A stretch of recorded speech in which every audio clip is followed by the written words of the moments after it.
नमस्कार सर. नमस्कार. काय नाव आपलं? सर मी जगदीश एडलावार, फॉरेस्ट डिपार्टमेंटमध्ये मी क्लास 1 ऑफिसर आहे. आणि मागच्या जुलैमध्ये माझ्या मिसेसचा ॲक्सिडेंट झाला रेल्वे स्टेशनवर. पहिलं ते सांगतो की पेशंट माझी मिसेस आहे, म्हणजे ती थोडंसं घरगुती अडचणीमुळे ती येऊ शकली नाही. मी म्हटलं मला जाणं आवश्यक आहे, म्हणून मी थोडासा उशिरा आलो, त्याबद्दल क्षमस्व आहे, आय एम सॉरी. तर जुलैमध्ये माझ्या मिसेसचा रेल्वे स्टेशनवर ते ॲक्सिलेटर राहतात, इलेक्ट्रॉनिक स्टेप्स, त्याच्यावर त्याच्या सिस्टरला आणायला गेली आणि दोघं बहिणी त्या याच्यावर पडले, ॲक्सिलेटर. रात्री 12ची वेळ होती, देवगिरी एक्सप्रेसचा टायमिंग होता आणि 11:15 ते स्टेशनवर पडून तिथंच कोलॅप्स होऊन गेली. मग मी जाऊन तिला घेऊन आलो.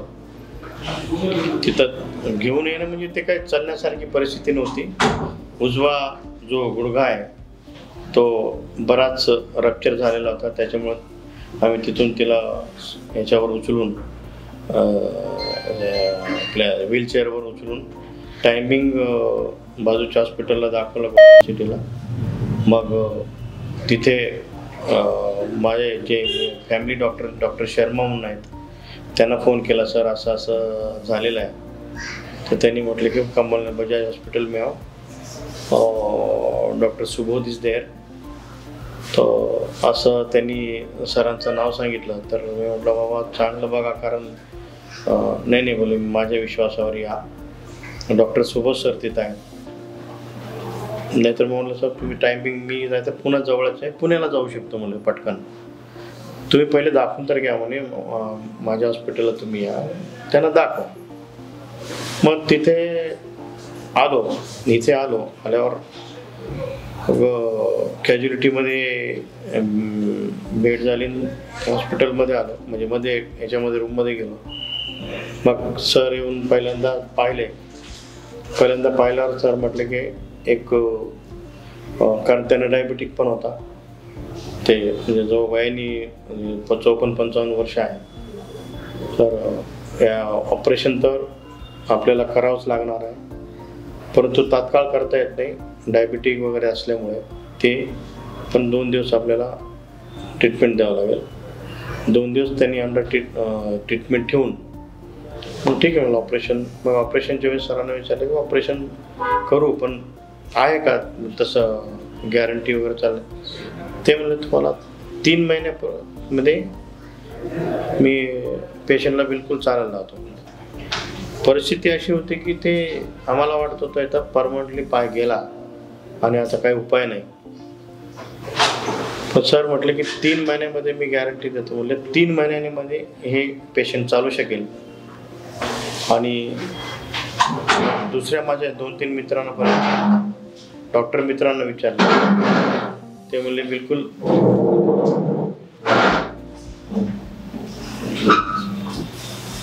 पुढे जा म्हणले. का सेकंड ओपिनियन पण घेतला, ते म्हणले, ते पण म्हणले ऑपरेशनची गरज आहे, ऑपरेशनच करावं लागतं.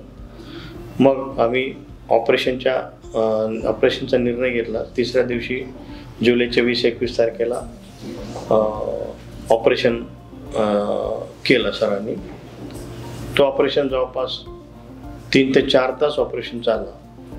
पूर्ण आम्ही नातेवाईक सगळे बाहेर टेन्शनमध्ये होतो की इतकं मोठं ऑपरेशन असेल का.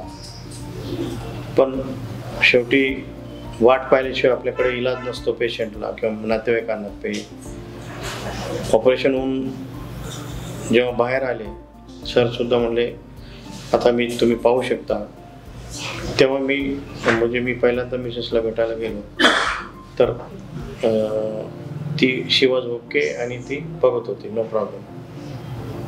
तिथे मग त्याच्यानंतर रूममध्ये शिफ्ट केल्यावर तेव्हा म्हणजे शहरांचं जे मी बघितलं, ते ज्या पद्धतीनं जे पेशंटला बोलणं असतं ते मी आतापर्यंत कुठल्याही डॉक्टरच्या तोंडून ऐकलं नाही की आपण असं करू, आपण असं करू. हे आज ते त्याचं जे पस आहे ते पुसून घेऊ, आपण हे करू, आपण ते म्हणजे सर त्याला एकदम पेशंटच्या हृदयात घुसून बोलत होते, आपण असं करू, तुम्हाला काही त्रास? काही नाही. काही नाही ना? बिलकुल नाही. काही त्रास असेल तर सांगा, आपण त्रास असेल तर हे थांबू, हे औषध थांबू, दुसरं औषध सुरू करू. म्हणजे पेशंटला त्रास होईल असं कुठलंही ट्रीटमेंट त्यांनी केलं नाही. त्रास होणारा असेल तर दुसरं औषध तयार. आम्हाला जर त्याच्यामध्ये अँटीबायोटिकने त्रास होत होता, अँटीबायोटिक हेवी अँटीबायोटिक द्यावं लागत होतं. ते हेवी अँटीबायोटिक कमी कमी कमी पॉवर हे करण्यासाठी त्याला सर दुसरं काहीतरी देत होते. परंतु आणि 2-3 दिवस पस येत होता, तो डेंजरस होता. सर टेन्शनमध्ये होते, पण त्यांनी दाखवलं नाही आम्हाला. सर होते, सर लक्षात आलं की म्हणजे, आणि ते ऑपरेशन नंतर थोडंसं बाहेर हे निघणं ते थोडंसं, आणि हे कसं एजनुसार असतं, जे त्या पेशंटच्या याच्यानुसार असेल कदाचित. पण सर होते, पण सर त्या हिंमतीनं पेशंटचं म्हणजे कधी त्यांनी मन कधी हे होऊ दिलं नाही, ते डिप्रेस होऊ दिलं नाही, की पेशंटला एकदम हसतच ठेवले. हे म्हणजे सगळ्यात म्हणजे सरांचं जे वाखाणण्यासारखा स्वभाव जे आहे, treatment is a different. Treatment तर प्रत्येक दवाखान्यामध्ये प्रत्येक डॉक्टर करतो, परंतु तुम्ही ज्या पद्धतीनं पेशंटसोबत बोलताय, नातेवाईकासोबत बोलताय, ते खूप खूप इम्पॉर्टंट आहे. कारण याच हॉस्पिटलमध्ये 2017मध्ये मी ॲडमिट झालो होतो 5 दिवस. तेव्हा ICUमध्ये होतो. माझा ॲक्सिडेंट झाला होता, पण माझ्या किडनीला थोडा मार लागला. इथंच होते डॉक्टर, त्यांनी ट्रीटमेंट केला. परंतु आता मी त्या नाव एवढं काही हे का घेतलं तर त्यांनी माझा ट्रीटमेंट केला. परंतु कम्पेअर करू लागलो की याच हॉस्पिटलचा एक दुसरा डॉक्टर, त्याच हॉस्पिटलचा 17 मधला दुसरा डॉक्टर मी याच हॉस्पिटलमध्ये पाहिलेला आहे. म्हणजे इतका चांगला माणूस, इतका म्हणजे स्वभावानं एवढा मावाळ माणूस मी हॉस्पिटल लाईनमध्ये कोणालाच बघितलं नाही. त्याच्याबद्दल आपण सगळ्यांनी टाळ्या वाजायला पाहिजे. म्हणजे पेशंट आणि नातेवाईकांना तुम्ही जितकं तुम्ही हिंमत देणार तेवढं ते पुढे जाणार. तुम्ही जर एक आता समजा माझा मुलगा एखादा डाऊट विचारायला गेला, सर मम्मीला असं हे होते, तर त्याच्यामध्ये डॉक्टरांनी इरिटेट होऊन जर एक शब्द जर वापरला,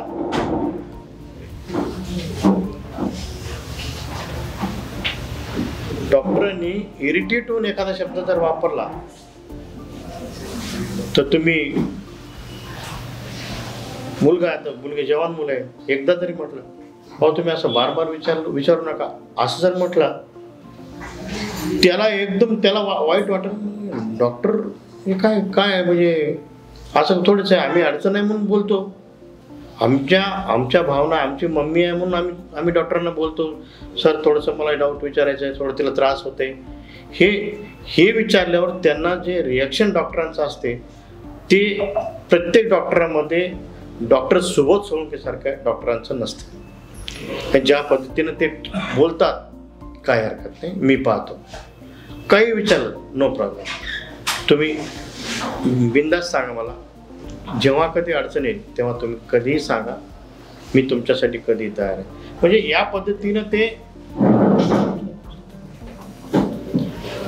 पद्धतीनं ते नातेवाईकाला जे बोलत होते, मी अक्षरशः त्यांच्यासोबत आता मी जुलैपासून ते आता डिसेंबर आहे, 5 महिन्यापासून त्यांच्या संपर्कात आहे.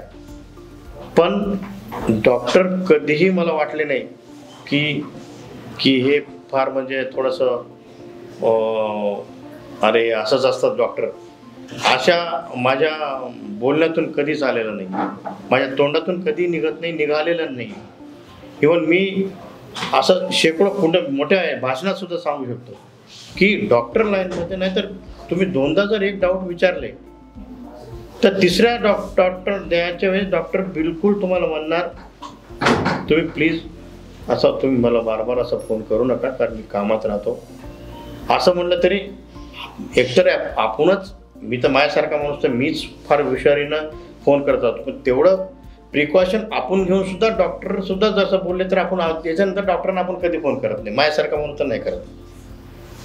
ते जर डॉक्टरांचं जर तुमच्यासोबत जर चांगलं जर बोलणं जर असेल तर तुम्ही पुढे जाणार. आणि या पूर्ण तुम्हाला मेडिकल फील्डमध्ये असो, कोणत्याही लाईनमध्ये असो, कॉम्पिटिशन तर कुठेही आहे, तुम्हाला प्रत्येक ठिकाणी ऑप्शन आहे, प्रत्येक ठिकाणी. जर हे जर खराब बोलू लागले, बाबा ठीक आहे बाबा, तुम्ही तुमच्या ठिकाणी, मी दुसरीकडे पाहतो, असं सरळ प्रत्येकाची मानसिकता होणार. माझी पण राहिली असते. परंतु यांनी एक शब्दाने सुद्धा कधी म्हणजे नातेवाईकाचं म्हणजे मन दुखवण्यासारखं बोलले नाही. मन दुखवणं काय म्हणजे बिलकुल, म्हणजे मी आता मी तिथून घरी गेल्यावर सुद्धा रात्री SMS फोन करत होतो. फक्त ते ऑपरेशन थिएटरमध्ये राहिले तेव्हाच ते फोन घेत नव्हते, परंतु त्यांचा मेसेज यायचा थोड्या वेळानं का व्हायला की I am in theatre, I call you back. त्याच्यानंतर त्यांचा फोन यायचा, म्हणजे काय त्रास होईल सर, असाच त्रास होते. व्हॉट्सअपद्वारे सुद्धा सरांनी मला टॅबलेट्स पाठवलेले आहेत की हे टॅबलेट द्या, हे औषध द्या आणि घरी हे चालू करा आणि घरीच चालू करा. बार हॉस्पिटलमध्ये यायची गरज नाही, तुम्हाला येणं होत नाही, पायी चालणं होत नाही. म्हणजे आतापर्यंत ती माझं जे संपर्क यांच्यासोबत जो आला आहे तो अतिशय म्हणजे त्यांनी मला चांगल्या प्रकारे म्हणजे ट्रीटमेंट दिली आहे, एकदम चांगल्या प्रकारे बोलून. असंही नाही की म्हणजे गोड नाही, ते त्याला ट्रीटमेंट देऊन माझ्या प्रत्येक डाऊट समाधान केलेलं आहे त्यांनी. आणि आज 3 महिन्यानंतर माझी मिसेस सिंगल वॉकरवर आली. ते हेवी मोठा ॲक्सिडेंट असल्यामुळे ते लगेच तर डॉक्टरांनी थोडं उभं केलं, परंतु चालणं अवघड होतं. पहिले डबल वॉकर, नंतर सिंगल वॉकर, आणि आता माझ्या जे मिसेसचं जे गुडघ्याचं फ्रॅक्चर आहे ते खूप मोठं फ्रॅक्चर आहे. त्याला 2 प्लेट बसवावं लागले. तर डॉक्टर सविस्तर सांगतील तुम्हाला, मला त्या लँग्वेजमध्ये 2 प्लेट बसून ते स्क्रू फिट करावं लागलं. ते खूप मोठा तो ॲक्सिडेंट आहे. आणि तो आज जे माझी मिसेस जे चालते ते देवाच्या कृपेने आणि डॉक्टरांच्या कृपेने ती मिसेस चालते. आणि I am very very thank you to doctor Subhash Solanke. Thank you sir. तुमच्या सोजवळ शब्दांसाठी खूप खूप धन्यवाद सर. मी फक्त माझं काम करत होतो. जसं सरांनी सांगितलं, त्यांच्या मिसेसला गुडघ्याच्या खालचं जे हाड असतं ज्याच्यावर शरीराचा सगळा लोड पडतो त्याचाच फ्रॅक्चर झालं होतं. उंचीवरनं पडल्यामुळे ह्या हाडाचा चुरा झाला होता. सांध्याच्या आतमध्ये फ्रॅक्चर लाईन गेली होती, मल्टिपल तुकडे झाले होते, पीसेस झाले होते. जेव्हा अशा प्रकारचं फ्रॅक्चर होतं तेव्हा आजूबाजूला भरपूर सूज येऊन बसते. आपल्याला पहिले 1 दिवस 2 दिवस सूज उतरण्यासाठी औषध गोळ्या द्याव्या लागतात, आईस पॅक्स ठेवावे लागतात. त्यातल्या त्यात शुगरचा आजार असल्यामुळे इन्फेक्शनची रिस्क नेहमीच थोडीशी जास्त असते. ऑपरेशन झालं, ऑपरेशन व्यवस्थित झालं, त्यांच्या हाडांच्या पेशीसची अलाइनमेंट एकदम परफेक्ट आली होती. पण ऑपरेशन झाल्यानंतर 1-2 दिवसामध्ये त्यांना सुपरफिशियल इन्फेक्शन झालं. वर्षावर थोडंसं पू निघायला लागला होता. वेळीच तातडीने आपण सॅम्पल घेतलं, लॅबला पाठवलं, अँटीबायोटिक सुरू केल्या. हळूहळू इन्फेक्शन मावळलं, तिथनं निघून गेलं, जखम भरायला लागली, फ्रॅक्चरही भरायला लागलं. 3-3.5-4 महिन्यामध्ये त्यांचं फ्रॅक्चर जवळपास संपूर्ण भरून आलं. तर इन्फेक्शनची रिस्क नेहमी असते ऑपरेशनमध्ये, पण इन्फेक्शनच्या भीतीमुळे आपण ऑपरेशनच करू नये असं नसतं. कारण ऑपरेशन न केल्यामुळे, फक्त प्लास्टर टाकल्यामुळे जिथे खरंच गरज आहे ऑपरेशनची तिथे रिझल्ट्स वाईट येतात. इन्फेक्शन जरी झालं तरी इन्फेक्शनवर ट्रीटमेंट अवेलेबल असते, त्यातनं पूर्णपणे बाहेर येता येतं. वेळीच ट्रीटमेंट सुरू केली तर इन्फेक्शन निघून जातं, फ्रॅक्चर भरून येतं. हेच सांगण्याचं तात्पर्य. तुमचा वेळ काढून आलात सर मोलाचा, त्याबद्दल खूप खूप धन्यवाद तुमचे. Yes, thank you sir.